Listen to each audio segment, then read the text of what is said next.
बिस्मिल्लाहिर्रहमानिर्रहीम। एक देहात के अंदर मियाँ बीवी रहते थे। ये दोनों बेहद गरीब बंदे थे।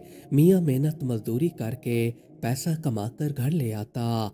मेहनत मजदूरी से इन दोनों का पेट पलता था। वक्त गुजरता गया, इनको दो बेटे पैदा हुए। ऐसा ऐसा बेटे बड़े होने लगे। एक दिन ये आदमी घर आया तो इसकी बीवी ने इससे कहा कि हमारे बेटे अब नौजवान हो रहे हैं, हमें चाहिए कि इन्हें तालीम दिलवाने के लिए एक स्कूल के अंदर डाल दें, क्योंकि हम तो तालीम से काफ़ी महरूम रहे हैं। हमने कभी तालीम हासिल ही नहीं की थी, ना ही स्कूल का मुंह देखा था। अब हम अपने बेटों को तो कम से कम तालीम से महरूम ना रखें। अब हम लोग तो गरीब हैं, इसमें हमारे बच्चों का तो कोई कसूर नहीं है कि वो एक ऐसे घर में पैदा हुए हैं जहाँ पर गुर्बत ने डेरे जमा रखे हैं और हमारे बच्चे अपनी सारी जिंदगी गुर्बत के अंदर गुजारते हैं। हमारे पास कभी एक दिन की होती है तो कभी दूसरे दिन की नहीं होती। अब तुम खुद ही सोचो, तुम बाहर जाकर मेहनत मजदूरी करते हो, पसीना बहाते हो, हमारे बच्चे भी बड़े होकर इसी तरह रुलते रहेंगे और इनकी मदद के लिए कोई भी नहीं होगा। इससे बेहतर है कि हम जैसे तैसे करके अपने बच्चों को पढ़ाएं। शौहर ने अपनी बीवी से कहा कि भला हो तुम्हारा, तुमने बात तो बिल्कुल ठीक कही है, हमारे बेटे बड़े होकर ऐसे रुलते रह जाएंगे। बस अब मुझसे जितना हो पाएगा मैं इनको तालीम दिलवाने के लिए पहले से ज्यादा मजदूरी करता रहूंगा। कुछ दिन में हम इनका एक अच्छे स्कूल के अंदर दाखिला करवाते हैं। बाप ने आहिस्ता आहिस्ता से पैसे जमा करना शुरू कर दिए और ये पहले से ज्यादा मजदूरी करने लगा। पहले ये 8 घंटे काम करता तो फिर इसने 12 घंटे काम करना शुरू कर दिए ताकि पैसे जमा हो सकें और मेरे बेटे पढ़ लिख कर बड़े आदमी बन सकें। अब इसके दिमाग में एक ही ख्याल था कि जैसे तैसे करके मैं अपने बच्चों को लाजमी पढ़ाऊंगा।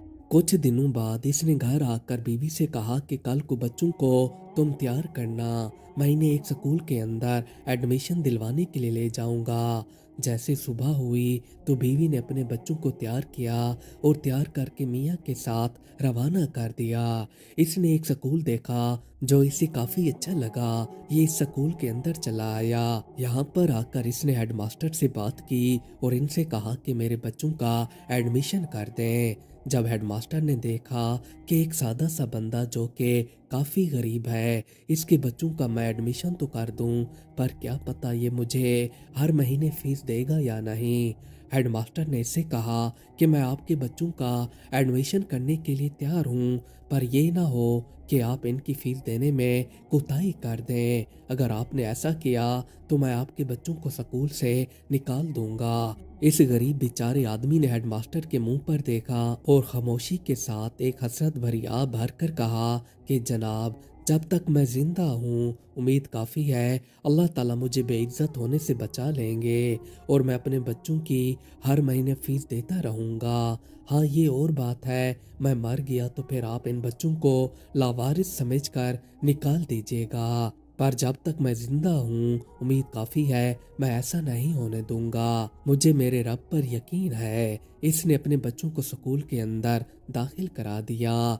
ये मेहनत मजदूरी करता रहा। मियाँ बीवी ने खाने पीने का सामान कम कर दिया, जितने भी खर्चे थे कम कर दिए। दिन गुजरते पता नहीं चला, महीने सालों में बदलते गए। आखिरकार बच्चों ने 10वीं जमात का बहुत ही अच्छे नंबरों से इम्तिहान पास किया। माँ बाप फूले नहीं समा रहे थे। बाप ये सोचने लगा कि अब बेटों को मैं एक कॉलेज के अंदर एडमिशन तो करवा दूंगा, पर मुझसे इतनी फीस नहीं हो पाएगी। अच्छे नंबरों की वजह से इनको स्कॉलरशिप मिल गई। बेटों ने अपने बाप से कहा कि अबू जान, हमें स्कॉलरशिप मिल चुकी है, आप टेंशन ना लें, अब हमारे अखराजात काफ़ी कम हो जाएंगे, हम आप पर बोझ नहीं बनेंगे। लड़के पढ़ते रहे। इन्होंने 12वीं का इम्तिहान पास किया। इसके बाद इन्होंने घर आकर अपने माँ बाप से कहा कि हम फौज के अंदर जाना चाहते हैं। माँ बाप ने कहा कि ठीक है बेटा, हमारे लिए इससे ऊपर और क्या बात हो सकती है।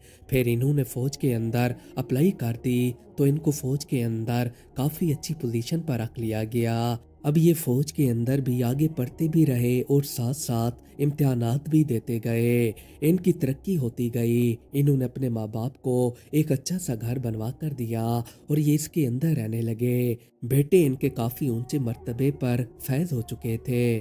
माँ बाप ने अपने बेटों की शादी कर दी और इनकी भी औलाद हो गई। इनके माँ बाप काफ़ी बुरे हो चुके थे और अब बेटे फौज के अंदर ब्रिगेडियर बन चुके थे। एक दिन बेटू ने आकर माँ बाप से कहा कि कल को एक बहुत बड़ा फंक्शन है, आप लोग हमारे साथ चलिएगा। अगले दिन दोनों बेटे जो ब्रिगेडियर बन चुके थे, इन्होंने अपने माँ बाप को साथ लिया और एक फंक्शन के अंदर आ गए। यहाँ पर फंक्शन चल रहा था। जब ब्रिगेडियर फौजों के दूसरे साथियों ने देखा तो इनके माँ बाप काफी सादा बंदे थे। ये काफी हैरान हुए कि इतना सादा लोग होकर इन्होंने अपने बेटों को कैसे पढ़ाया होगा। एक फौजी जनरल से रहा नहीं गया। इन्होंने ब्रिगेडियर की मौजूदगी में ही इनके बाप से कहा कि क्या मैं आपसे एक बात पूछ सकता हूँ। इनके बाप ने जवाब दिया कि जी जनाब, आप जो कुछ पूछना चाहते हैं पूछ सकते हैं। जनरल ने कहा कि आप लोग काफ़ी सादा हो, आखिर पता तो चले कि आप इतने सादा लोग होकर अपने बेटों को कैसे पढ़ाते रहे और इनको इतनी अच्छी पोजीशन पर लेकर आए। आखिर हमें तो पता चले कि इसमें क्या राज है। इनके बाप ने जवाब दिया कि जनरल साहब, आपकी बात बिल्कुल ठीक है। अगर इंसान की नीयत साफ हो और वो कुछ भी हासिल करना चाहे तो आसानी के साथ हासिल कर सकता है। एक दिन मैं घर के अंदर बैठा हुआ था तो मेरी बीवी ने मुझसे कहा था कि हम लोग इतने गरीब हैं कि एक वक्त का हमारे पास खाने को कुछ होता है तो दूसरे वक्त का नहीं होता। इसलिए बेहतर है कि हम अपने बेटों को जैसे तैसे करके पढ़ा लें, वरना ये ना हो कि कल को हमारे बेटे भी हमारी तरह ही खाने पीने से कासे रह जाए और ये सोचते रहे कि हमारे माँ बाप ने हमारे लिए कुछ भी नहीं किया था। इसलिए हम मियाँ बीवी ने एक दूसरे का सहारा बनकर अपने बच्चों को पढ़ाया। मैं दिन में 12 से 14 घंटे तक मजदूरी करता था ताकि अपने बच्चों को अच्छी तालीम दिलवा सकूं। जैसे तैसे करके मैंने इनको मैट्रिक करवाई। इसके बाद ये खुद ही आगे तरक्की करते गए, इसलिए आज ये इतने अच्छे मकाम पर पहुंच गए। जनरल साहब ने जब इनके बाप का ये जवाब सुना तो ये इनसे कहने लगे कि बाबा, आपकी बात बिल्कुल ठीक है। आपने अपने बच्चों को पढ़ा लिखा कर काफी अच्छी तरबियत दी है और ये आज एक अच्छे मकाम पर फैज है। बेशक आप अपने बच्चों पर तवज्जो ना देते तो ये भी आज कहीं पर दूसरे लोगों की मेहनत मजदूरी कर रहे होते, पर आपने अपने बच्चों का सोचा, इसलिए आज वो तरक्की कर रहे हैं।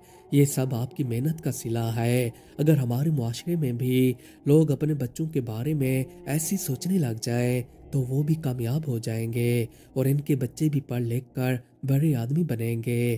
पर आजकल तो हमारे मुआशरे में ऐसी तरबियत बहुत ही कम बाकी बची है। आजकल के बच्चे तो जैसे ही बोलना शुरू करते हैं तो इनके मुंह से गालियां निकलना शुरू हो जाती हैं और इनको ये तक पता नहीं चलता कि वो क्या कह रहे हैं, जबकि इनकी गंदी गंदी गालियां सुनकर आपके कान भी ऐसे मुतासिर हो जाते हैं कि जैसे ये इन बच्चों के अल्फाज ही ना हो और हम इनके मुंह से गालियां सुनकर हंसने लग जाते हैं। पर हम ये नहीं सोचते कि आखिर ये बच्चे गालियां कहाँ से सीख रहे हैं। इसलिए आप अपने बच्चों को अच्छी तालीम दिलवाएं ताकि हमारा मुआशरा पहले से ज़्यादा बेहतर बन सके। मज़ीद अच्छी अच्छी वीडियोस देखने के लिए हमारे चैनल को सब्सक्राइब कर लें। शुक्रिया।